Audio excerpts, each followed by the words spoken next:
ক্যামেরুনের হয়ে খেলতে চেয়েছিলেন, কিন্তু তাকে পাত্তা না দেওয়ায় পরবর্তীতে কতটা পস্তাতে হয়েছিল দেশটিকে সেটা সবারই জানা। ঠিক একইভাবে অস্ট্রেলিয়া প্রবাসী ফুটবলার আরহাম ইসলামও বাংলাদেশের হয়ে খেলতে চেয়েছিলেন। গেল বছর কম্বোডিয়ায় বয়সভিত্তিক এএফসি টুর্নামেন্টে একটা ম্যাচ খেলেছেন, কিন্তু তাকে আর অনূর্ধ্ব-23 দলে ডাকেনি বাফুফে। সেই আরহাম অস্ট্রেলিয়ার অনূর্ধ্ব-20 মূল দলে ডাক পেয়েছেন। বাফুফে ডাকে না, কিন্তু ঠিকই ডাক পায় ফুটবল অস্ট্রেলিয়া থেকে। বাফুফে কি তাকে ফেরাবে?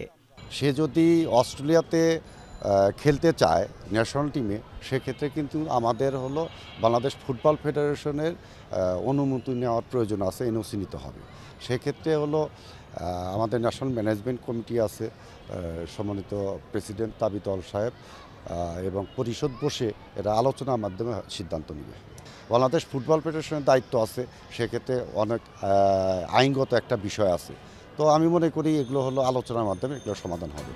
ফিফার নিয়ম বলে কোনো ফুটবলার একবারই তার ন্যাশনালিটি সুইচ করতে পারবেন।